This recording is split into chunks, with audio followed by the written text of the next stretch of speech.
ENAIPnet, il consorzio italiano degli ENAIP regionali, in collaborazione con l'Associazione Europea EVTA, ha organizzato lo scorso 28 maggio a Venezia il Summit Strategy Job Society for VET, il summit internazionale dei più importanti enti europei impegnati nella formazione.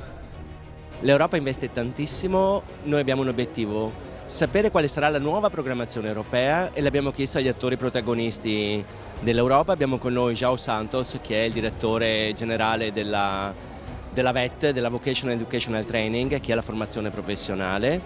Abbiamo con noi Conny Reuter, che è il segretario generale di Solidar, la più grande associazione in Europa della società civile.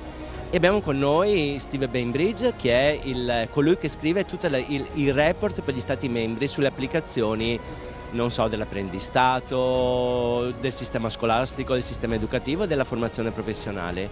E quindi chiederemo a loro, dopo questa uscita dalla crisi, come è cambiata la società e appunto come saranno i fondi nuovi che arriveranno e come verranno destinati.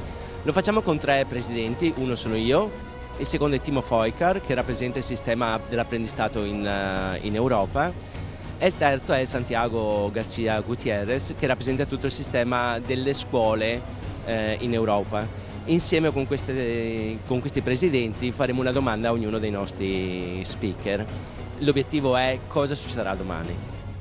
Quello che posso dire in questo momento, non posso tutti i dettagli, ma dire che credo che la comunità della formazione professionale sarà contenta con quello che sarà la proposta della Commissione, perché avremo un forte rinforzamento di tutto quello che riguarda la mobilità della formazione professionale, anche per tutti i progetti di partnerships, che permette alle organizzazioni in Europa di lavorare in rete per migliorare il sistema di formazione professionale.